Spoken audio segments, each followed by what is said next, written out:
जब लग गुरु मिले न सांचा, तब लग गुरु करो 10 पांचा। क्या गुरु बदल सकते हैं? क्या गुरु बदलने से पाप लगता है? अध्यात्म के इस मैदान में आखिर सही गुरु कौन है? गीता जी में वर्णित तत्वदर्शी संत कौन है? इन सभी प्रश्नों के उत्तर जानने के लिए अवश्य सुनिए जगत गुरु तत्वदर्शी संत रामपाल जी महाराज के मंगल प्रवचन। गीता जी अध्याय नंबर 18 के श्लोक नंबर 66 में गीता ज्ञानदाता कहता है कि सर्वधर्मान परित्यज्य माम एकम शरणम व्रज। जैसे 18वें अध्याय के 62वें श्लोक में भी इसने यही कहा है कि अर्जुन तू सर्वभाव से उस परमेश्वर की शरण में जा, उसकी कृपा से तू परम शांति को और सनातन परम धाम को प्राप्त होगा। अब फिर इसी को रिपीट किया है कि यदि तूने उस परमेश्वर की शरण में जाना है, जहाँ जाने के बाद तू सदा सुखी हो जाएगा और मेरी भक्ति करेगा तो यहाँ जन युद्ध भी करना पड़ेगा 8वें अध्याय के 5 और 7 श्लोक में, और शांति नहीं हो सकती यहाँ पर। हाँ, मुझे प्राप्त अवश्य हो जाएगा क्योंकि काल का भगत काल को प्राप्त, काल के लोक में रहना उसने। तो 18वें अध्याय के 66वें श्लोक में कहा सर्वधर्मान परित्यज माम एकम शरणम व्रज। मेरे सतर की सब पूजाएं मुझे छोड़ दे।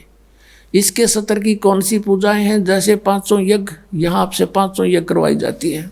और ये ओम नाम का मंत्र जो सतनाम के अंदर 2 अक्षर के मंत्र में, ये सतनाम में एक ओम मंत्र भी है। अपने आत्माओं, ये मंत्र आपको प्रथम मंत्रों में भी दे रखा है। तो यहाँ कई भक्त भ्रमित हो जाते हैं और सतनाम का दूसरा अक्षर भी आपको इसमें दे रखा है, तो ये भ्रमित हो जाते हैं कि ये मंत्र यही हैं, इनको यहाँ से फिर यहाँ भी यही दे रखे हैं। तो ये आप अपने सतर की सोच छोड़ दे। डॉक्टर ने पता होता है कि ये 4-5 गोलियां इकट्ठी दूंगा तो ये असर करेंगी, इनमें से 2 एक अलग अलग से इस तरीके से पेश दी जाएंगी तो ये कुछ और एक्शन करेंगी। जड़ी वही है रोग काटने की। और दूसरे शब्दों में ये समझो कि जैसे एक लड़की के पति का नाम भी धनपत है और उसके पिता का नाम भी धनपत है। जब वो लड़की अपने पति का नाम लेती है धनपत, तो पति पर सुरती होती है, उसको पता है यू धनपत यू है। और जब वो अपने पिता का नाम बताती है तब धनपत उस पिता पर सुरत जाती है कि वो धनपत वो है। तो ऐसे ही समझ लेना, इसमें घना व्याख्या की आवश्यकता नहीं, बुद्धिमान हो आप, भ्रमित ना होना। तो जो ओम नाम का जो जाप है और ये यहाँ की जो पूजाएं हैं, ये धार्मिक अनुष्ठान, ये कंपलसरी है, ये बहुत आवश्यक है इस कलयुग में। क्योंकि हम कति कंडे में बोलिए जो दास बताना चाहा था उस पर फिर आएंगे, पहले थोड़ा सा यहाँ डिटेल देते हैं। अब उसमें क्या होता है कि सर्वधर्मान परित्यज माम एकम शरणम व्रज। मेरे सतर की सब पूजाएं छोड़ दे, मुझ में छोड़ दे, मुझे दे दे, फिर मैं तुझे कोई पाप कोई कष्ट नहीं दूंगा। जैसे हम क्या करते रहे, पहले भी ओम नाम का जाप जपते थे और पूजाएं कोई नहीं करता था मानव समाज। ये तो कलयुग में आकर हमारे को डिवाइड कर दिया काल ने अपनी सुनियोजित तरीके से। हम क्या करते रहे, ओम नाम का जाप ब्रह्मलोक में देवता बनकर बर्बाद करते रहे, फिर वहाँ से बर्बाद करके अपनी कमाई को कुत्ते गधे सुअर की योनि में कष्ट उठाते रहे, पाप के आधार से नरक में भी जाते थे। तो अब हम क्या करेंगे कि जो हम पूजाएं करते हैं और जो धार्मिक क्रियाएं करते हैं, हम ओम नाम का जाप करते हैं, इसको एज इट इज दे देंगे सारा। कह ले तेरा अपना तू क्लियर कर दे हमारा सारा अकाउंट, तू सारा चार्ज ले ले अपना आज तक का। फिर ये हमें उसके प्रतिफल में कोई कष्ट नहीं दे सकता, इसका हमने ऋण दे दिया। जैसे पहले क्या होता था कि कोई गरीब व्यक्ति किसी सेठ साहूकार या बड़े किसान से लोन ले लेता था कर्जा, और वो उसका कर्ज नहीं देता था तो उसको मजदूर लगा देता था कि मेरे यहाँ मजदूरी कर, अपने पूरे कर लिए। अब जैसे वो किसी और बड़े सेठ से उसका मेल हो जाता था, प्रार्थना करता था, तो वो सेठ उसको पैसे दे देता था। उसका जो कर्जा जिसके वो नौकर है वो उसका सारा कर्जा तार के दे के उसका अकाउंट वहाँ से मुक्त हो जाता था। और उस बड़े सेठ का जाता था, वो पंखे के नीचे बैठा होता, कलम से काम कर रहा है और वहाँ कस्सी बजा हुआ था। कितना अंतर हो गया। तो इस प्रकार इसका कर्जा दे देंगे हम, फिर यूँ हमें यहाँ कुत्ते गधे सूअर बना के ये तंग नहीं करेगा। तो इसने कहा कि सर्वधर्मान परित्यज माम एकम शरणम व्रज अहम तवा सर्व पापे भो मोक्षामि मा शुच। इस काल ने कहा कि तू मेरे सतर की ओम नाम के जाप को उसकी शरण में जाने के बाद जो तू क्रियाएं करेगा फिर उसको मुझे दे देना। और फिर एकम शरणम व्रज, एकम जिसके बराबर दूसरा परमात्मा नहीं है, अद्वितीय एकम सर्वशक्तिमान परमेश्वर की शरण में व्रज माने जा। और इन अनुवादकर्ताओं ने सब ने आज तक 5500 वर्ष हो गए इस धार्मिक पुस्तक गीता जी को लिपिबद्ध हुए, और इनका ये अनुवाद सुनाते सुनाते इन्होंने ढेर सारी पुस्तकें बना डाली, और सब ने व्रज माने आना कर रखा है, जबकि व्रज माने जाना होता है, क्योंकि इनके ज्ञान नहीं था। तो इन्होंने अर्थों के अनर्थ कर डाले अपनी अज्ञानता के कारण इन काल के दूतों ने। अब जैसे इंग्लिश वर्ड है गो मीन जाना, और उसका किसी सेंटेंस में गो शब्द हो और उसका अर्थ किसी ने कहा आना लिख दिया हो, तो वो उस उल्लेख से परिचित नहीं अनुवाद करता, वो मूर्ख है। गो माने आना हो ही नहीं सकता, जाना होता है। इसी प्रकार व्रज माने जाना होता है, आना नहीं हो सकता। तो इनकी बुद्धि, ये अज्ञान था, इनको तत्व ज्ञान था नहीं, जिस कारण से इन्होंने सुप्रीम पावर मान कर श्री कृष्ण जी को उसी से को घुमा फिरा कर सब शब्दों को उसी पर आधारित कर दिया। अपने आत्मा हाथी के वस्त्र को और किसी बैल पर डाल कर देखे, कोई हाथी का जो कवर हो उसके ऊपर डालने का, और उस बैल पर डाल के देखे कैसे सेट होगा वो सारा इकट्ठा करके वैसे रख दो कड़े पे, ना तो क्योंकि भी ना फेटो उसके। तो ये इन्होंने ऐसा कर रखा सदग्रंथों को श्री कृष्ण जी पर फिट करने की चेष्टा करके सारे अनरस कर दिए, उल्टा कर दिया सारा। अनुत्तम माने छठी कक्षा के बालक ने पूछ ले बुद्धिमान ने। अब जैसे गुड माने अच्छा होता है और बैड माने अनुत्तम बुरा, तो उत्तम माने अच्छा, अनुत्तम माने बुरा। इन्होंने 7वें अध्याय के 18वें श्लोक में लिखा है कि भगवान नो कहे वो ज्ञानी आत्मा मेरी अति उत्तम गति में सचित है। अनुत्तम का अर्थ कर दिया अति उत्तम। और 7वें अध्याय के 24 और 25 श्लोक में गीता ज्ञानदाता कहता है कि ये मूर्ख समुदाय प्राणी मुझ अव्यक्तम व्यक्तिम आपनम मनन्ते, ये मूर्ख समुदाय मुझ अव्यक्त को मैं छुपा रहता हूँ अपनी योग माया से, और मुझे कृष्ण मान रहे हैं। आई एम नॉट कृष्ण, मैं तो किसी के समक्ष आता ही नहीं। ये मेरा अटल अवयम अनुतम दृढ़ मंत्र है, मेरा ये नियम है, कति घटिया और अटल है यू, कभी नहीं ऐसा करूँगा मैं, ये मेरा नियम। अरे वो अभी इन्होंने अनुतम का अर्थ अति उत्तम कर दिया। जो भगवान, जो पिता, जो व्यक्ति समाज के सामने नहीं आ रहा तो उत्तम कैसे हो गया? वो तो कोई दोषी है, कोई अपराधी है, मुंह दिखाता कोई नहीं, किसी ने छुपा फिरा है कितना। नो क्या करे समझदार व्यक्ति को गलती बन जा तो भाई मैं तो मुंह दिखाने योग्य नहीं रहा, मैं कैसे शकल दिखाऊं? तो ये छुप रहा है, इसने से जुल्म कर रहा है, हमारे को मार है, काट है, हाहाकार मच रहा है यहाँ पर। वो कैसे आओ सामने, इसका सिर फोड़ दे रहा है। एक बात जाए तो बताओ मैं हूँ भगवान, तो ऐसा भगवान होया करे, ऐसा जुल्म कर रहा तू?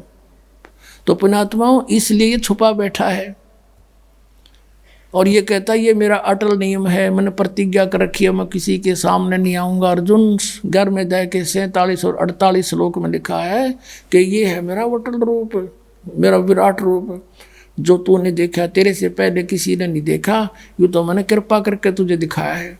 और ये मेरी प्राप्ति, ये मेरे सुख, इसके दर्शन मेरे रूप के न वेदों वर्णित विधि से, न तप से, न जप से, न किसी प्रकार से नहीं हो सकते। तो इन्होंने ऐसी साधनाएं की, परमात्मा मिले नहीं, आखिर में निराकार की थ्योरी बनाकर समाज में पेश कर दी, जबकि वो साकार है, सब भगवान साकार है, शरीर है, मनुष्य सदृश है।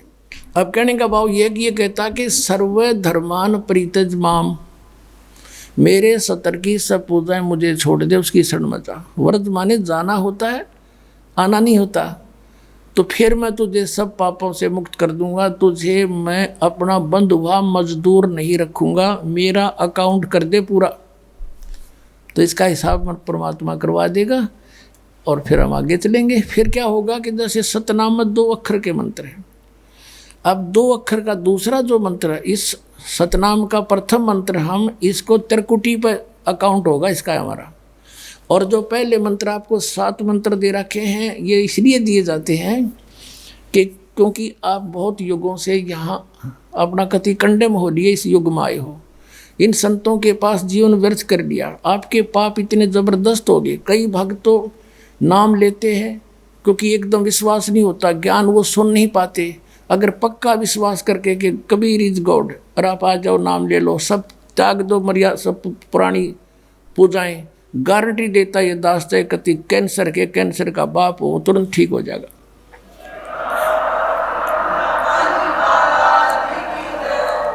हम मार इसलिए खवादी काल ने कि ये हमारे विश्वास ना होने देता कबीर इज गॉड, और जब तक ये नहीं होगा इतना मालिक सारा पूरा दे नहीं सकता।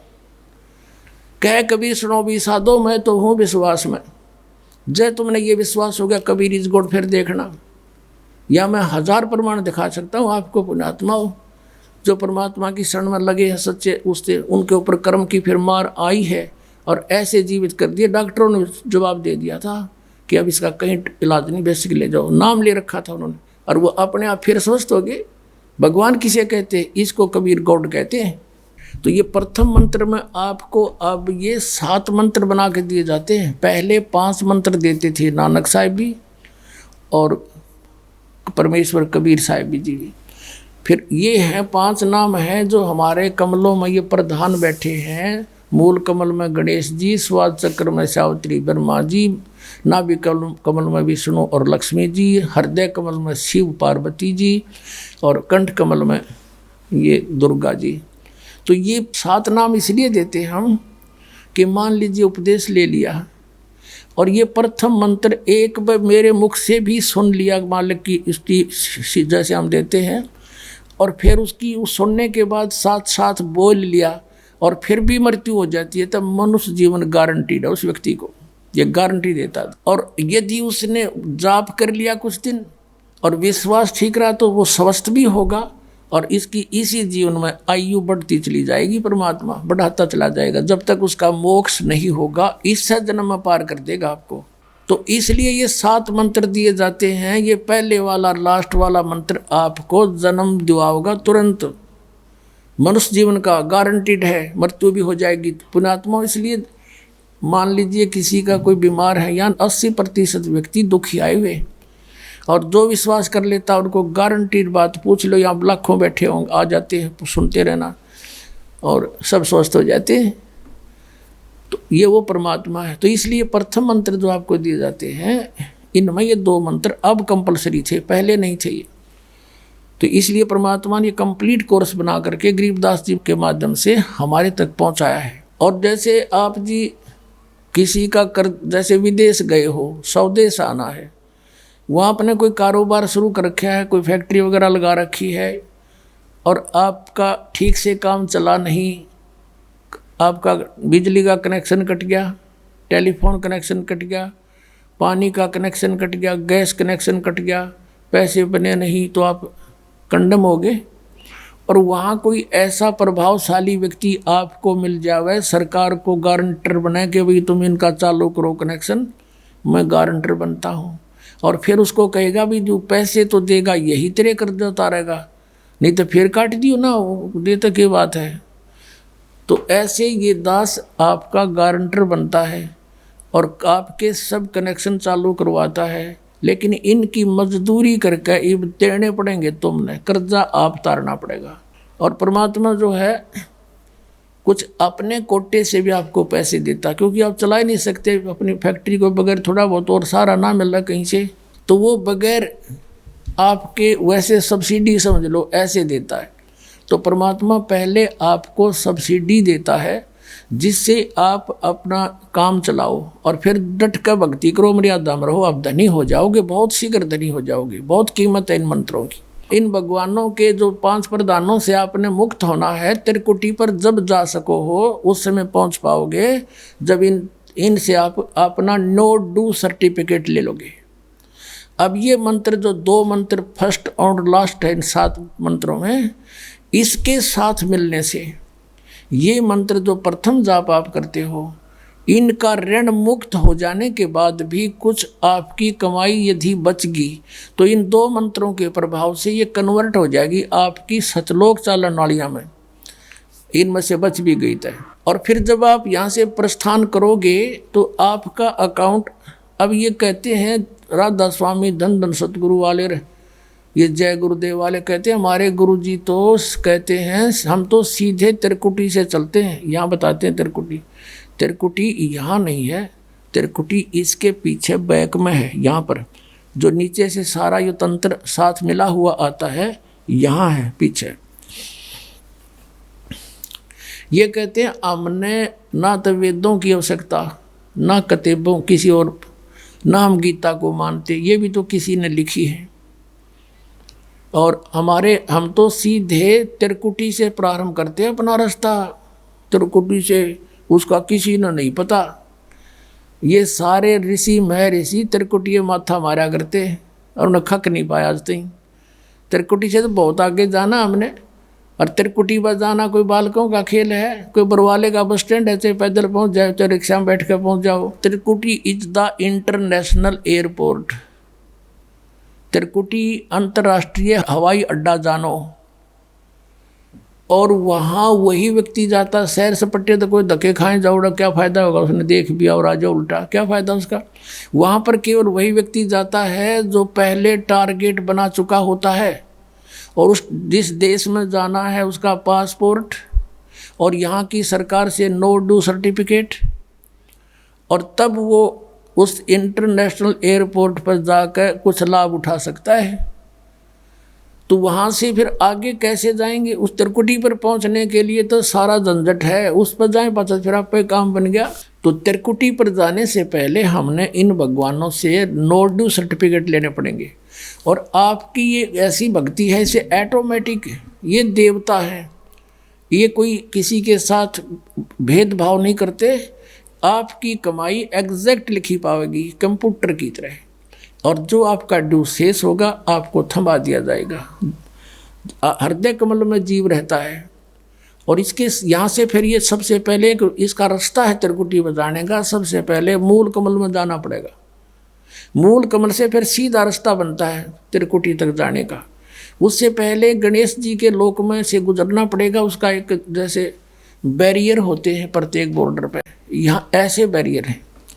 वहाँ जब आप जाओगे आपके सामने आपके मस्तिष्क पर जैसे लॉकेट होता है ऐसा लगा पाएगा, और तुरंत आपको कहा जाएगा चलो आप जाओ, आपकी ये पूंजी, और वो आपके उस मस्तिष्क में ऐसे लॉकेट पे वो नो ड्यू सर्टिफिकेट छपता चला जाएगा। फिर आगे चलोगे आप, आगे आप पहुँचोगे जब विष्णु जी के लोक में, वहाँ भी आपको ऑटोमेटिक मिलेगा, कोई बाधा नहीं मिलेगी, क्योंकि वहाँ तो चोरों को पकड़ा जाता है, सा को थोड़ा, वो देवता भी तो हैं, वो किसी के साथ जरा सी भी गड़बड़ नहीं करते। फिर ऐसे शिव के लोक में से शिव का इस कमल में, हृदय कमल से फिर त्रिकुटी कंठ कमल में आएंगे, फिर हम त्रिकुटी पर पहुँचेंगे। अब त्रिकुटी पर जाने के बाद इस सतनाम के जो प्रथम मंत्र का अकाउंट वहाँ देंगे, लेकिन वहाँ पर यह काल बकवाद करवा देता है। यहाँ का जो जितने देव हैं ये अपने सतर पर कोई गलती नहीं करते, ये करवाता है। जैसे श्री कृष्ण, इसने सारे प्रयत्न किए थे कि भी युद्ध ना हो, सबसे प्रार्थना की थी दोनों पक्षों से, फिर इन्होंने देख लिया था कि ये मानना नहीं, ये तो इन मतलब बुद्धि भ्रष्ट हो चुकी है। और उसमें क्या था कि सब रिश्तेदार राजा आधे आधे बांटने थे उन्होंने। ये राजा को भाई जो कौरवों के पक्ष में आना चाहता है वो अपनी स्वीकृति दे दो, पांडवों के पक्ष में आना चाहता है वो अपनी स्वीकृति दे दो, ऐसे कति तैयारी होगी। तब श्री कृष्ण जी ने सोचा भाई अब ये तो मेरा भी नंबर आओगा, मैं भी राजा हूँ, और मैं पांडवों का रिश्तेदार, क्योंकि श्री कृष्ण की बहन अर्जुन का ब्याह रखी, रिश्तेदारी पक्की, और उधर से वो चाचे ताऊ थे, कोई अलग नहीं। तो श्री कृष्ण जी ने यहाँ तक कह दिया कि भी एक तरफ तक मैं हूँगा, एक तरफ मेरी सेना होगी। अब मांग लियो जिसको मांगना हो। और यहाँ तक भी कह दिया कि मैं हथियार नहीं उठाऊंगा। अब पांडव तो मुंह धो रहे थे श्री कृष्ण पे कि सर्वशक्तिमान है, ये जो हमारी तरफ पक्ष में हो गया तो अकेला ही बहुत है। तो फिर पांडव घबरा गए थे। पांडवों ने यहाँ तक कह दिया था प्रभु हमें 5 गांव दिवा दो, हम युद्ध नहीं करेंगे। वो नहीं मानना था, फिर भी छोड़ो इस बात को हम आगे लेंगे। तो फिर जब महाभारत का युद्ध हुआ, अब श्री कृष्ण ने हथियार उठाया, पहिया उठा लिया रथ का, उसको अपनी शक्ति से सुदर्शन चक्र बना दिया और उसने बहुत लाखों लोगों को काट डाला। अब ये अपने सतर पर गलती नहीं करते ये देवता, जब तक ये न्यूट्रल रहते हैं। और जब इस काल ने इन पर प्रभाव किया, अंदर प्रवेश कर गया इसके काल, श्री कृष्ण के और पाप को बनवा दिए इसके, और सुदर्शन चक्र उठवा दिया और झूठा बना दिया, वह प्रतिज्ञा भंग करवा दी। ऐसे ये त्रिकुटी पर जाकर चाल चाल है, यहाँ तक नहीं बोलता ये। अब वहाँ ये कोशिश करता है कि इसको यहाँ उलझा दूँ। उससे पहले बहुत सी ऐसी बहुत से वहाँ पर त्रिकुटी तो एक बहुत बड़ा सांग है, बहुत बड़ा प्लेटफार्म है, और वहाँ पर कहीं पर डांस हो रहे हैं, कहीं पर दुकानें लगी हैं, औरतें खड़ी हैं नाच रही हैं, कोई अर्धनग्न शरीर में खड़ी हैं, और बहुत से वैसे सुंदर सुंदर खड़े हाथी सजे हुए। तो ये जीव वहाँ जाकर बिचल जाता है। सब ये नकली गुरु भी वहीं खड़े हैं, नकली गुरुओं का रूप बनाकर तो काल आता है, और अपने असली गुरु का रूप बनाकर परमात्मा आते। इस दास के रूप में आपको त्रिकुटी पर उपलब्ध होंगे परमात्मा। तो वहाँ क्या होगा कि कई बार ये काल भी परमात्मा यानी असली गुरु का रूप बनाकर खड़ा हो जाता है। तो सबसे पहले आप क्या करोगे, प्रणाम जब करोगे गुरुदेव को, ये स्वभाव तो आपका यहाँ बना ही दिया जाता है, गुरु जी दिखे दंडवत करोगे। दंडवत करते समय एक सतनाम का सुमरण अवश्य करना होता है। 1 सेकंड, ये 10 सेकंड मुश्किल से लगती हैं। श्वास उस श्वास का सिमरण करें प्रणाम करते समय, और उठ कर जब देखोगे यदि परमात्मा होंगे तो एज इट इज पाओगे, और जब काल होगा दास के रूप में तो उसका स्वरूप बदला पाओगा, ऊपर का कपड़ा हटा पाओगा, उसका असली सूरत मिल जाएगी, तो आप वहाँ से बच जाओगे। अब फिर क्या होगा कि फिर तुम जैसे यहाँ आप देखते हो गुरु जी आगे सारे पीछे पीछे हो लेते हो, तो वहाँ जब मृत्यु होगी आपको सपना सा दिखेगा। जैसे आप किसी ऑफिस में गए हो किसी कामवश, और वहाँ आपका काम फटाफट होता जा रहा है, नहीं होता है तो आप दुखी हो रहे हो, बार बार बैठ कर रो रहे हो, तो ऐसे ही चलेगा वो। तो वहाँ जाते ही जब आपको गुरुजी दिखेंगे, आप एकदम इसी स्वभाव से जो आपकी यहाँ रिहर्सल हो रही है, आपके अंदर जो आस्था कसक पैदा हो रही है, ये वहाँ काम आएगी आपके। तो ये सब रिहर्सल यहाँ कराई जा रही है कि गुरु को परमात्मा जानकर ये सब क्रियाएं करो, तो वहाँ ये आपके काम आएंगी, वहाँ अपने यूज होंगी ये सारी फार्मूले। तो जब आपको ये पक्का हो गया कि ये है गुरुजी, फिर आपको लेकर के धर्मराज के दरबार में परमात्मा जाएंगे इस दास के रूप में, और धर्मराज से कहेंगे जी इसका हिसाब कर दो, भगवान का आदेश है, आप लो अपना ये एक इसकी कमाई जो तुम्हारे सतर की वो प्राप्त करो। ओम नाम की कमाई और ये यज्ञों का जो बचा हुआ यहाँ प्रयोग हो गया सो हो गया यज्ञ, फिर भी बचे हुए भी आपको वहाँ देने पड़ेंगे कि आप अपना संभालो अपने सतर की। जैसा कि आपके संविधान में लिखा है, ये पवित्र वेद पवित्र गीता भगवान का संविधान है, इसके विरुद्ध जो कार्य करता है वो दोषी है, चाहे जज है चाहे बिना जज है। तो यहाँ का न्यायाधीश बहुत समझदार है, उसने वो सब समझता है। परमात्मा याद दिलाता है 18वें अध्याय के 66वें श्लोक में लिखा है, सर्वधर्मान परित्यज्य माम एकम शरणं व्रज। अपना अपने सतर की जो तुम्हारी है वो अपनी लो, इसकी पूजाएं और इसको छोड़ो, आगे चलेगा ये। तो वहाँ सतनाम के प्रथम मंत्र का जाप हम वहाँ देंगे, यज्ञ दे देंगे, फिर ये वहाँ से चलेगा। फिर वो आगे जागा तो पार ब्रह्म के लोक से हमने पार होना है। वहाँ पर सतनाम के दूसरे मंत्र की कमाई जो श्वास उश्वास से की हुई है, ये उसके दरबार में जाकर अक्षर पुरुष यानी पर ब्रह्म के लोक में जा करके उसको देंगे, वो आगे जाने अलाउड कर देगा, उसके 7 संग ब्रह्मांडों से पार होना हमने सहयोग देगा वहाँ से वो वहाँ तक जाने का, उस टैक्स के बदले में। अब यहाँ बताया है कि जे तू पढ़ा पंडित बिन दोई ना अक्षर दोई नावा, और पर्णवत नानक एक लंगाई जे कर सत समावा। अब ये 2 अक्षर का नाम जो सतनाम है, ये हमें भंवर गुफा तक पहुंचा देगा। भंवर गुफा है, जैसे अभी तक हमने 10 द्वार सुने थे, तो यहाँ परमात्मा ने गरीबदास साहिब जी के माध्यम से कहा है कि 12 मद मैल मठ बोरे बहुर ना दे धरे रे। वो तो 12वें द्वार को पार करके है वो मठ, वो स्थान, वो ठोड़ ठिकाना। फिर जहाँ जाने के बाद बहुर ना दे धरे रे, फिर दोबारा जन्म कभी नहीं होता। एक 10वां द्वार तो इस शरीर से निकलना है। ये शरीर और एक ब्रह्मांड एक है, इससे निकल गया। कई योगी देखे यहाँ से शरीर फोड़ जाते हैं, यहाँ एक काग बोलते हैं इसको, स्थान को काग। छोटे से बच्चे को आप देखोगे नरम नरम स्थान होता है, वो कई बार नीचे हो जाता है तो उसको एक देसी इलाज से ऊपर उठाते हैं हाथ से, तो इसको फोड़ के वो बाहर निकल जाते हैं। वो कहते हैं जिसकी मृत्यु यहाँ से हुई हो ना, उस योगी को कहा करते इसने ब्रह्मांड फोड़ दिया। ब्रह्मांड फोड़ दिया कि अकेला तोड़ दिया। ब्रह्मांड के बीच में, प्रत्येक ब्रह्मांड के बीच में वैक्यूम प्लेस है, खाली स्थान, बहुत लंबा चौड़ा। ये फिर वहाँ धक्के खाएं जाओ, उसका वहाँ के चक्कर काटें जाओ, ठंडी ठंडी इसमें लगती रहे, और वहाँ इसकी कमाई पूरी हो जाएगी, फिर वापस नरक में।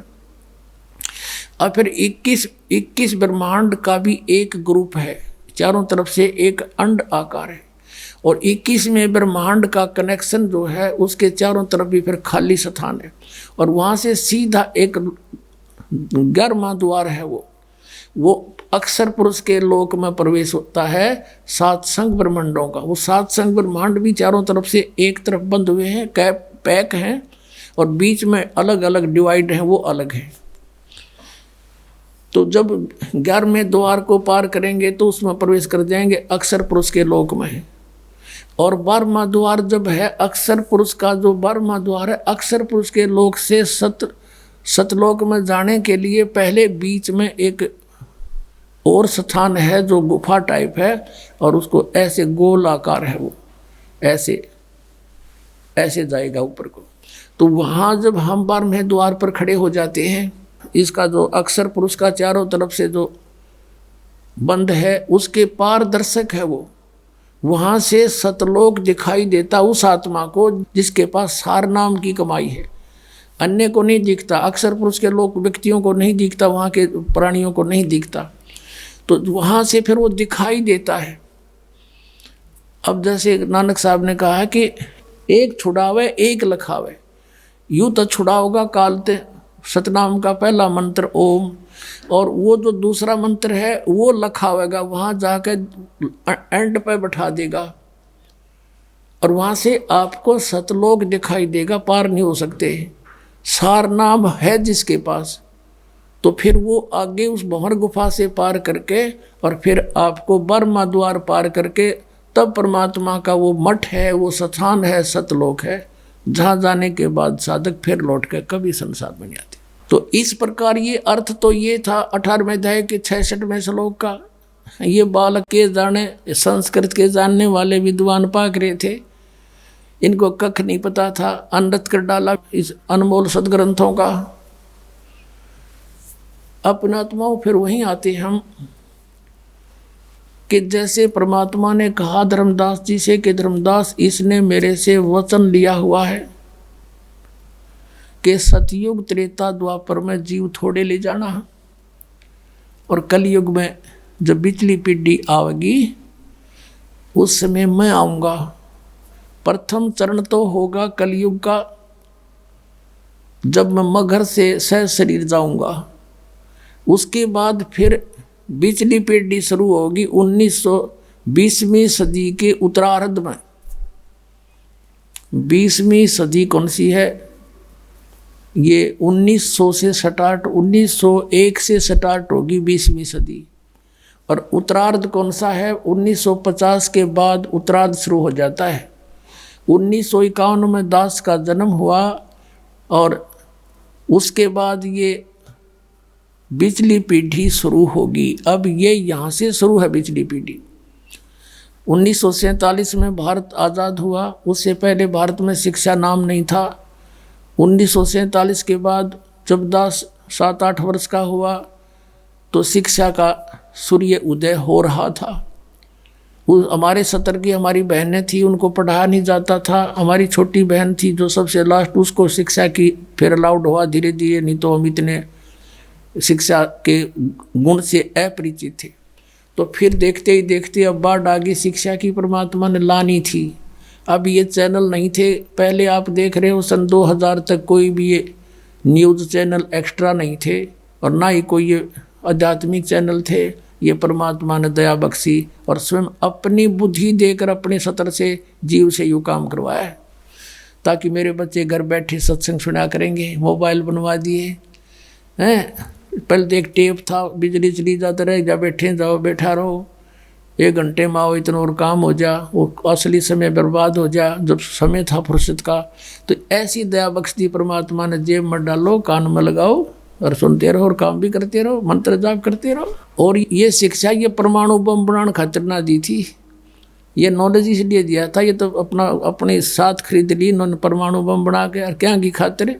एक पृथ्वी के टुकड़े पर कट कट मर गई दुनिया, महाभारत हो गया, लाखों मर गए, या पृथ्वी यहीं रहेगी। यही एकड़ ज़मीन, ये किले ज़मीन आपको दिखाई देते हैं। अरबों खरबों व्यक्ति रजिस्ट्री करा लट्ठम लट्ठा होकर मर गए, यही नौके नो यहीं रह गए, वो चले गए कि तक कुत्ते को देखी योनी में। तो काहे के लिए मरे खप्पे यहाँ पर? तो अब प्रसंग आ गया कि जैसे सतयुग त्रेता द्वापर में ये वो प्राणी जन्म लेंगे जो ईब भक्ति से पार नहीं हो पाएंगे और कमाई इनकी खूब हो जाएगी किसी कारण से, और कुछ भी कारण बने उनका दुर्भाग्य उदय होगा, वो पार नहीं हो पाएंगे। लेकिन इतने दयालु है परमात्मा, अब फिर इतनी भक्ति करा दी इनकी, 3-4 युग तक ये खा पी लेंगे, मर लेंगे, ये दुखी ना होंगे। अरे दुखी होंगे ये कलयुग में आके, इन फिर संभालूंगा, पार ना हो तो फिर अब अनमटी फिर है। अब देखो सतयुग में हम वैसे जिस सुख को सुख कहते हैं वो सुख नहीं है, लेकिन हम उसी को सुख मान रहे हैं। परमात्मा कहते हैं झूठे सुख को सुख कहे, ये मान रहा मनमोद, ये सकल सबीना काल का, कुछ मुख में कुछ गोद। अब सतयुग में जन्म होगा उन पुण्यात्माओं का जो अब भक्ति से मैच्योर कर दी जाएंगी और पार हों को ना। तो पहले ऊपर धक्के खाएंगे, कोई असंख्य युग में उसको पृथ्वी पर पटकेगा, कोई हजारों युगों में ऊपर घुमाता रहेगा, इसको कति चूस के सारे पुण्य बर्बाद करवा के फिर पृथ्वी पर पटक देगा। और पृथ्वी पर फिर इसके पिछले पद होंगे तो सतयुग में जन्म देना पड़ेगा इसको। उस समय सतयुग में कैसा माहौल होगा कि जैसे कलयुग के अंत में परमात्मा ने अपनी वाणी में सूक्ष्म वेद में लिखा है कि 20 वर्ष की आयु रह जाएगी पुरुष की, मनुष्य की, और 5 वर्ष की लड़की विवाह, यानी 5 वर्ष की लड़की के बालक होने लग जाएंगे, बच्चे उत्पन्न करेगी, और 1.5-2 फुट की आयु रह जाएगी मनुष्य की हाइट लास्ट में, एंड ऑफ द कलयुग। और सभी प्राणी बेल खोद कर आ करेंगे, मैल मूल नहीं बढ़ाओगे, भूकंप, झटके, तूफान इतनी ज़बरदस्त आ करेंगी, को 2-3 फुट का भी स्ट्रक्चर बनाकर नहीं रह सकता, इतनी पीड़ा होगी इनको। और सब मांसाहारी हो जाएंगे, कृतघ्नी हो जाएंगे। तो फिर क्या होगा कि उस समय ये एक जो राजा हरिश्चंद्र हैं, ये सतयुग में जिन्होंने इतना तप साधना की थी और बड़े सत पर ढुके रहे, वो स्वर्ग में हैं, उनको फिर 10वां अवतार बना के भेजेगा युकाल, उसके कर्म बिगड़वाण ने। उसकी बहुत लंबी तलवार होगी और उसका कद सबसे तगड़ा होगा, 7-8 फुट का होगा, और फिर सबको वो काटेगा जैसे परशुराम नक्षत्री काटे थे, क्योंकि वो तो ये मानने को नहीं, यहाँ का इलाज लास्ट में यही है इसके पास, सबको कत्लेआम करेगा, ख़त्म कर देगा। उस समय थोड़ी बहुत भी आस्था जिसकी मालिक में होगी उसने छोड़ देगा, जरा सी भी कोई थोड़ा सा भी डरने वाला हो। फिर क्या होगा कि इतनी ज़बरदस्त वर्षा होगी पूरी पृथ्वी पर, जल ही जल हो जाएगा, और वो प्राणी ऊंचे स्थानों पर जाकर रहने लग जाएंगे, पहाड़ों पर। और जैसे परमात्मा लिखा है कि 3 हाथ अंश खींच लेत कलयुग धरती का, और उगए कोई ना बीज हाल कह जो पृथ्वी का। लास्ट के कलयुग के अंत में 3.5 हाथ का अर्थ है 3.5 फुट तक नीचे तक उपजाऊ अंश खत्म हो जाएगा पृथ्वी का। अब आप देख रहे हो खाद पर खाद ठोकर लाग रहे, फिर इसमें होगा क्या, कुछ दिनों में समाप्त हो जाएगा ये। लेकिन अब फिर मालिक कुछ दया बख्शेगा आपके ऊपर। अब यूँ हजारों वर्षों तक सतयुग जैसा माहौल होगा और समय पर वर्षा होया करेगी और थोड़े में गुजारा होगा। अब हम पृथ्वी ने न्यू पाडन लग रहे हैं, कोठी बनावांगे, बंगले बनावांगे, न्यू करांगे, कार खरीदांगे, 1 किलो 20 खाद डाल दें, फिर हम खाने जोगे पैदा करेंगे दाने, घड़ी बकवाद नहीं बहावेगी, या फिर स्थिति ठीक होगी, बाग बगीचे लगेंगे, सुंदर माहौल बनेगा। देख लेना यहाँ पर फिर ऐसा ही बनेगा। कलयुग के अंत में वो फिर ये उपजाऊ तो है को नहीं और वर्षा हुआ नहीं, क्योंकि प्रदूषण बढ़ जाएगा। तो उसमें बूंद इसी पड़ा करेंगी जैसे ओस गिरती है, बस, इससे अधिक नहीं। फिर होगा क्या, तो फिर क्या होगा, ये वर्षा जब होगी पानी हो जाएगा, जल पूरी पृथ्वी पर हजारों वर्षों तक खड़ा रहेगा। फिर वो धीरे धीरे सूखेगा और वो जमीन में सोख होगा। जमीन के अंदर का जो जहर है, जो अनउपजाऊ कर दिया जिसने, वो सारा ऊपर आओगा बाहर, वो ऊपर आकर वाष्प हो जाएगा। फिर क्या होगा कि निर जंगल वन उत्पन्न होंगे, झाड़ जंखाड़ वन, बड़े बड़े सुंदर पेड़, फलदार वृक्ष बेल, और धरती फिर से उपजाऊ बनेगी। वो फिर सड़ेंगे, वहाँ इसके खाद का काम करेंगे। और जब फिर ये सतयुग के प्राणी उत्पन्न होंगे, जब वातावरण में बहुत शुद्धता होगी, और वृक्षों के अंदर एक विशेष गुण है, वो कार्बन डाइऑक्साइड को ग्रहण कर लेते हैं, ऑक्सीजन छोड़ देते हैं, तो पूरे ऑक्सीजन बढ़ जाएगा। बड़े बड़े वृक्ष होंगे। अब माता पिता छोटे छोटे होंगे, बच्चे बड़े बड़े तगड़े होंगे। अब इसके उल्टा शुरू हो रहा है, माता पिता तगड़े तगड़े, बेटा बेटी इतनी होने लग गई। अब रिवर्स काम चल रहा है। तो ऐसे फिर सतयुग शुरू होगा। उस सतयुग में ये आत्मा जो ईब यहाँ रह जाएंगी इस भक्ति प्राइम टाइम में, तो वह फिर जन्म लेंगी। अब उनकी पिछली भक्ति से वो जहाँ लगाओगे समाधि भी लगेगी। अब उस अपने हथियार ने कितना प्रयोग कर लो, वही सफल होंगे। अब जैसे चाकू है, चाकू का उद्देश्य क्या होता है, सब्जी छोले, प्याज छोले, नींबू काटे, प्याज काटे, अपना काम ले, और उसने किसी का घसो दे, काम तो उड़े भी करेगा, फिर वो तो पाप इकट्ठा कर लिया। तो ऐसे उनकी सबकी अंदर जो है, जो ध्यान मग्न होंगे, क्योंकि उनको विधि ये बताई जाएगी, मेडिटेशन करो, 1-1 लाख की उम्र हो जाएगी वर्ष की, सुंदर आहार फलदार वृक्ष खाओ पियो मौज करो। ये जो गेहूँ चने ऐसे ये अपने आप अपने आप उगेंगे वहाँ पर, उन्हें तोड़ के लाने और मसल के खाने। ये होता सतयुग में। फिर कोई काम नहीं करना, और इतने स्वस्थ शरीर होंगे, कोई बीमारी रोग नहीं होता। और वहाँ के जब भगवानों के बदले इसने छोड़ कर दूसरा भगवान कोई ना सुना, नो क्या मैं समाधि लाता हूँ, मेरी समाधि वहाँ तक जाती है। तो सतयुग त्रेता द्वापर तक इन्हीं अब के बिछड़े हुए बागियों के पुण्य फिर थोड़े बहुत चलते रहेंगे। ये सुने कोई ना भगवान की बात, और उसके कुछ पूर्व संस्कार से उनको लाभ होता रहेगा। वो सोचेंगे जो साधना मैं कर रहा हूँ इसी से मुझे पुण्य हो रहा है, लाभ हो रहा है। और कलयुग में धर्मदास ये कति खाली हो लेंगे, बैटरी डाउन हो जाएगी इनकी, नरे पाप इकट्ठे होंगे, शास्त्र विधि साधना करेंगे। शास्त्र विधि अब देख लो, जब शास्त्र विधि के अनुसार एक भी किसी मजहब पंथ में भक्ति हो, नानक साहब जी सतनाम का जाप करते थे, पूरे सिख समाज को उसका पता नहीं, तो वो कैसे मोक्ष प्राप्त होगा उनको। ऐसे ही पूरे हिंदू समाज में इस मंत्र से जाप होनार एक को भी नहीं पता, कोई एंड बैंड नाम देते हैं। ऐसे मुसलमान समाज में, ऐसे ईसाई समाज में देख लो। तो ये सब शास्त्र विधि त्याग का मनमानी पूजा करने से अब इनकी पुण्य कमाई तो बनी नहीं, आध्यात्मिक कमाई बनी नहीं, अन्य सिद्धि शादी आ गई, वो यहीं बर्बाद कर दी। तो अब इनका कुछ भी क्रिया काम नहीं करेगी, सब दुखी हो लेंगे। और जो साधना ये करते ये तो काम की थी ये कोई ना, पिछले प्रारब्ध दिन के अच्छे हैं नहीं तो सब पर कैर टूटेंगे, बट नेचुरल है। और जब ये दुखी होंगे तो भगवान की खोज में कोई संत के पास जाएंगे, कोई किसी पंथ के पास जाएंगे, कोई मंदिर में जाएंगे, कोई मस्जिद में जाएंगे।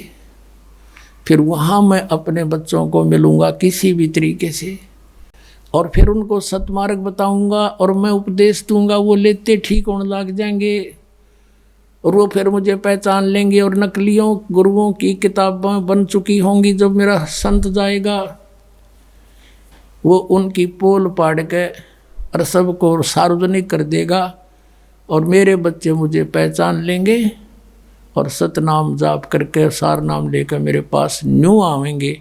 तब कलयुग तक इसको छुपा के रखना। इसलिए परमात्मा ने सतयुग त्रेता द्वापर में जानबूझकर फ्री छोड़ दिया था, खा लेने दे धक्के न और अब देखना पुण्यात्माओं नो जहाज के जहाज भर के जाएंगे सतलोक में। बोलो सतगुरुदेव।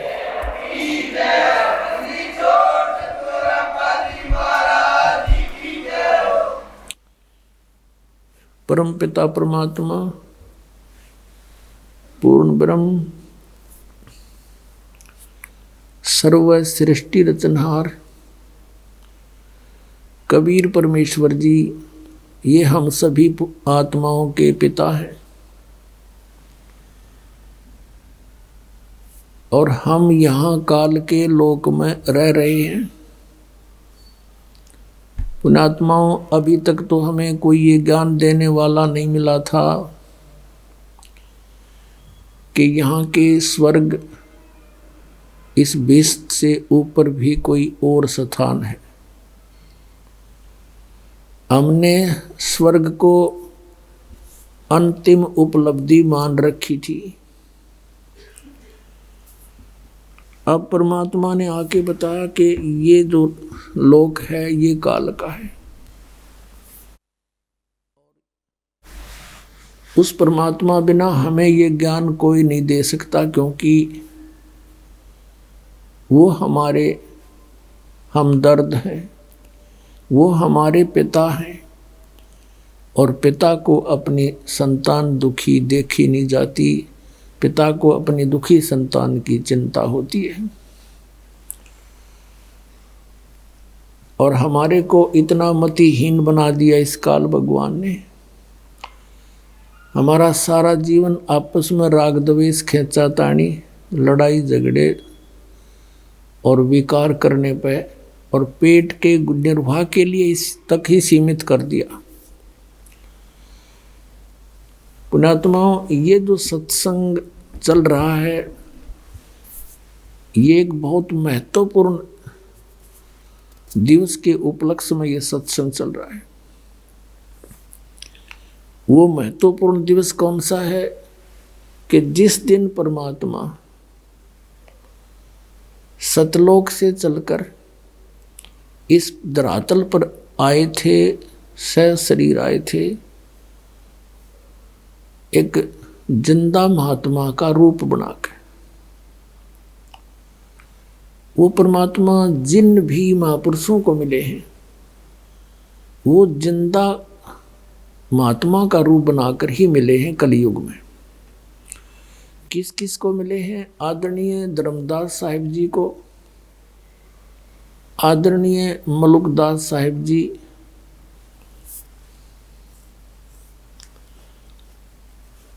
और आदरणीय दादू साहिब जी, आदरणीय नानक साहिब जी, आदरणीय गरीबदास साहिब जी, गांव छुड़ानी, जिला जज्जर, हरियाणा वाले, आदरणीय गीसा दास साहिब जी, गांव खेकड़ा, जिला मेरठ, उत्तर प्रदेश वाले को। इन महापुरुषों को मिले हैं वो जिंदा महात्मा के रूप में मिले, क्योंकि ये हमारे पिता हैं, ये हमारे जनक हैं और ये परमात्मा प्रत्येक युग में आते हैं और प्रत्येक युग में ये ऐसे ही शिशु रूप धारण करते हैं और फिर बचपन से एक लीला करते हुए धीरे धीरे बड़े होते हैं। इनकी परवरिश की लीला कंवारी गायों द्वारा होती है। ये वेद भी प्रमाण देते हैं और उस परमात्मा की लीला जो उन्होंने की है वो एज इट इज है, जो आज वेद गवाही दे रहे हैं। जैसे कि ये समागम चल रहा है फाल्गुन उतरते की द्वादशी को परमेश्वर कबीर देव जी असंख्य ब्रह्मांड के स्वामी सतलोक से चलकर आए और गांव छुड़ानी जिला झज्जर के खेतों में जंगल में, जहां आदरणीय गरीबदास साहिब जी 10 वर्षीय बालक गौवें चरा रहे थे, गवाले रूप में, अपनी ही गौओं के गवाले थे। और भी 5, 7, 10 अन्य गवाले भी उनके कुछ नौकर थे और कुछ दूसरे गांव के लोग भी साथ थे। कुछ बड़े थे, कुछ छोटे थे। गरीबदास जी सबसे छोटे थे। एक जिंदा महात्मा का रूप बनाकर परमात्मा सतलोक से चलकर आए, वहां प्रकट हो गए। कुछ ही दूरी पर फिर उनको आते नजर आए तो गरीबदास साहिब जी और वो सभी पाली, उस समय 10 बजे यही मौसम था। 10 बजे एक वृक्ष के नीचे बैठकर जांडी के नीचे खाना खा रहे थे और कबलाना गांव से गांव छुड़ानी को जाने का एक आम रास्ता था। पैदल चलने वाले व्यक्ति वहीं से आते जाते थे, यात्री भी वहीं से आते जाते थे। उसी रास्ते से, उसी के साथ में वो जांडी का पेड़ था जहां वो आहार कर रहे थे, दोपहर का खाना खा रहे थे। परमात्मा वहां आए तो सभी पालियों ने कहा कि महाराज आओ भोजन पालो। परमेश्वर ने कहा कि मैं भोजन तो बच्चों अपने गांव से खा कर आया हूं। कहाँ है आपका गांव? गांव मेरा सचखंड है, सतलोक है। कितनी दूर है यहाँ से? कि 16 शंख कोस की दूरी पर। उन्होंने पालियों ने कहा महाराज फिर दूध तो पीना ही पड़ेगा, हम अतिथि को ऐसे नहीं जाने देते। तो परमेश्वर ने, कबीर देव जी ने कहा, सतपुरुष ने कहा कि भाई मैं कुंवारी गाय का दूध पीता हूँ, पिलाना है तो पिलाओ। तो दूसरे पाली थे, कहने लगे बाबा जी तेरी नीयत खराब है, मजाक करते हो, आपकी दूध पीने की नीयत नहीं है। कुंवारी गाय को भी दूध देती है। परमात्मा ने कहा भी देख लो, दूध पिलाना है तो कुंवारी गाय का पीता हूँ। गरीबदास जी उठे, 10 वर्षीय बालक, और लाए एक गऊ पकड़ के, बछिया 1.5 वर्ष की, और ला के खड़ी कर दी कि महाराज देखियो इसको बच्चा तो है भी नहीं, दूध कैसे देगी है। परमात्मा ने कहा कोई पात्र है तुम्हारे पास जिसमें दूध निकाले? कहाँ जी है कि धो लो उसको। जी धो लिया, धो के साफ करा हुआ है, रख इसके नीचे, गाय के नीचे बैठ गया गरीबदास जी बालक लेकर के। आदमी हंस रहा, देखेंगे कैसे दूध देगी। परमात्मा कबीर जी ने, सतपुरुष ने थपकी मारी गऊ के पीठ पर, सतन लंबे लंबे हो गए, दूध की धार बंध गई और वो पात्र भर दिया। बोलो सतगुरुदेव।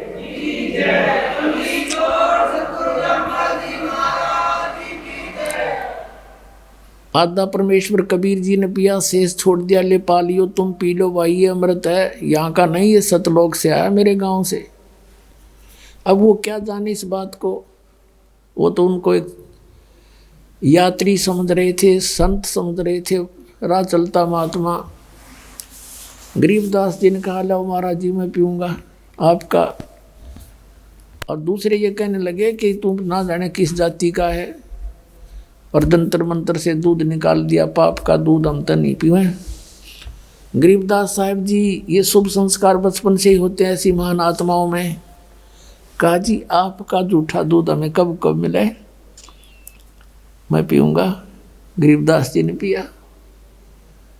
कहते हैं ना सकल पदार्थ हैं जगमाई, कर्म ही नर पावनाई। अब गरीबदास साहिब जी को परमात्मा ने ज्ञान दिया, सचखंड दिखाया, सतलोक दिखाया, फिर उधर से उनको मृत जान लिया। गांव वाले उठा कर ले गए, चिता पे रख दिया और अंतिम संस्कार की तैयारी कर दी। इस दौरान 8-10 घंटे लग गए। उधर परमात्मा ने अपनी प्यारी आत्मा गरीबदास जी को सारे सचखंड के बारे में, सब लोगों के बारे में ब्रह्मा विष्णु महेश की स्थिति से परिचित करा के वहाँ पे छोड़ दिया कि बेटा जा, तेरे शरीर का नाश करने वाले हैं। गरीबदास जी ने बहुत कहा भगवान मुझे ना भेजो, वो गंदा लोग है। तो परमेश्वर ने कहा भक्ति करो और मैंने जो ज्ञान दिया इसको बोलो, सुनाओ जग में। और बेटा तुम्हारे भाई बहन है वो फंसे हुए हैं, उनको समझाओ, उनके लिए तू एक गवाह बनेगा आने वाले समय में, जाइए। उसी समय परमात्मा की आज्ञा पाते ही 1 सेकंड में शरीर के अंदर था। एकदम खड़े हो गए भगवान, खड़े होकर उठकर चल पड़े, खुशी की लहर दौड़ गई, लड़का जीवित हो गया, बच्चा जीवित हो गया। उस समय से ये और कुछ नहीं बोलते थे, जो परमात्मा ने कबीर देव जी ने उनके अंदर ये अमृतवाणी फीड कर दी थी वही निकाल रहे थे बार बार, वो उसी वाणी में ही बोलते थे, दूसरी बात ही नहीं करते थे किसी से। ऐसे सोचा गांव वालों ने कोई बात नहीं, लड़का जीवित तो हो गया पर हो गया मेंटल। बहुत सा इलाज करवाया, झाड़ फूक वालों को दिखाया, वैद्यों से दवाई ली, ऑल इन वैन, सब निष्फल रहा। और पागल कहने लगे उस परमपिता के परमहंस को, बावड़िया, पागल, बावड़ा। एक दिन एक दादू पंथी गोपाल दास नाम के एक संत आगे, जो श्री दादू जी के पंथ से संबंधित थे और वो वैश्य कुल से थे, बनिया जाति से, कुछ पढ़े लिखे थे और वो वैराग ले रखा था, बाल बच्चे उनके बड़े हो चुके थे, घर त्याग रखा था। आदरणीय दादू साहिब जी को भी परमात्मा मिले थे और बाबा जिंदा के रूप में मिले थे। अब वो गोपाल दास गांव छुडानी में आ गया और किसी भक्त के यहाँ रुक गया। उस भक्त ने चर्चा कर दी, जी हमारे ऐसे एक लड़की का लड़का है और वो यहीं रहते हैं, घर जमाई रहता है वो, उस लड़के का पिता। और ऐसे ऐसे एक महात्मा आया था, एक गंवारी गाय का दूध निकाला, बच्चे ने पी लिया, मेंटल हो गया, उस दिन मर गया था वो, तो मालिक की दया हुई जीवित हो गया। और कहते हैं संतों की विद्या को संत ही जानते हैं, काट सकते हैं, आप कुछ दया कर दो। सब दुखी हो रहे उससे, सारा दिन बोलता रहता है, बोलता रहता है। गोपाल दास जी ने कहा कि लाओ बुला के, कौन है देखता हूं मैं, क्यों नहीं ठीक हो जाएगा। अब वो भक्त गया उस आदरणीय गरीबदास साहिब जी के नाना जी के पास। वो बहुत बड़े किसान थे, जमींदार थे, 1400 एकड़ जमीन थी। उनके साथ 5-7 बुजुर्ग से गांव के ओर आ गए, बच्चे को साथ ले आए, गोपाल दास महात्मा के पास खड़ा कर दिया। गोपाल दास ने कहा, बेटा कौन था वो जिसने तेरा जीवन बर्बाद कर दिया। आदरणीय गरीबदास साहिब जी कहने लगे, अलल पंख अनुराग है सुन मंडल रे थीर, दास गरीब उधारिया मोय सतगुरु मिले कबीर। और आप कहते हो मेरा जीवन बर्बाद कर दिया, मुझे तो आबाद कर दिया। हम सुल्तानी नानक तारे दादू को उपदेश दिया, जात जुलाहा वेद न पाया वो काशी माहे कबीर हुआ। ये वाणी बोली मालिक ने, उस मालिक के बच्चे ने गोपाल दास के सामने पहली वाणी। हम सुल्तानी नानक तारे दादू को उपदेश दिया, जात जुलाहा भेद न पाया वो काशी महे कबीर हुआ। फिर परमात्मा ने बहुत 10 मिनट तक वो वाणी बोली, सचखंड सतलोक की आंखों देखी। गोपाल दास दादू पंथी था, संत मत से परिचित था थोड़ा थोड़ा सा, उसके हृदय में लग गई ये बात और कहने लगा, गांव वालों पागल ये नहीं, पागल तुम हो। और ये तो अमृत बरसा रहे हैं, इन्होंने तो परमात्मा मिले हैं। गोपाल दास ने कहा, भगवान ये वाणी लिखवा दो, जीवों का उद्धार हो जाएगा कलयुग में।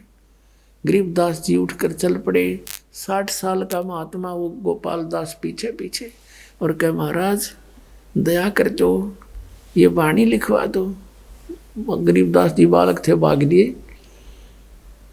अब तीसरे दिन गोपाल दास 3 दिन तक ऐसे प्रार्थना करता रहे, जब भी मिले तभी। घर भी चले गए उनके।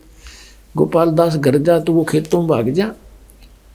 तीसरे दिन जब मिले, कहा गोपाल दास यदि सारी लिखत लिखवाऊं, कदे बीच में छोड़ कर भाग जा। अगर सारी लिखूंगा महाराज, मैं तो घर से फ्री हो चुका हूँ, कोई काम नहीं मुझे। उन्हीं गरीबदास साहिब जी के ही एक बेरी का बाग था, उसमें एक जांडी का पेड़ था बहुत बड़ा।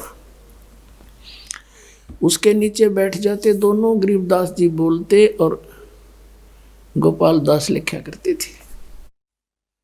इसमें पुण्यात्माओं एक शब्द कहा है कि हम सुल्तानी नानक तारे। सुल्तान कौन थे? अब्राहिम सुल्तान अधम, बलख बुखारे के बादशाह। और दादू जी और नानक जी, और कहते मैं, गरीबदास जी कह रहे हम, यानी हम सभी, हम यानी इंक्लूडिंग गरीबदास, हम सुल्तानी नानक तारे। जिसने पार किया नानक साहिब को, दादू साहिब को और अब्राहिम सुल्तान को और मुझे, हम सुल्तानी नानक तारे दादू को उपदेश दिया। और जात दुलाहा भेद नहीं पाया, का सीमाए कबीर होया। अब यहाँ वो परमात्मा अपनी लीला अनुसार,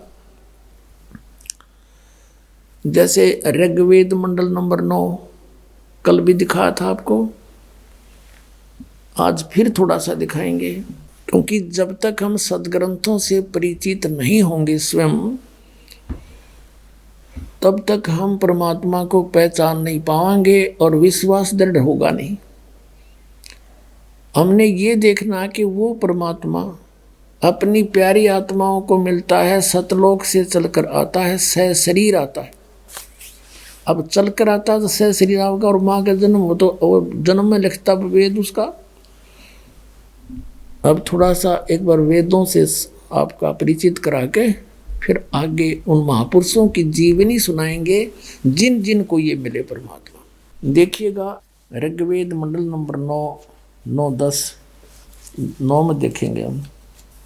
ये कहाँ से छपा है? प्रकाशक हैं सार्वदेशिक आर्य प्रतिनिधि सभा, महर्षि सिद्धांत भवन, रामलीला मैदान, नई दिल्ली। और मुद्रक हैं Prince offset printer, 1510 Pataudi house, Dirang, नई दिल्ली।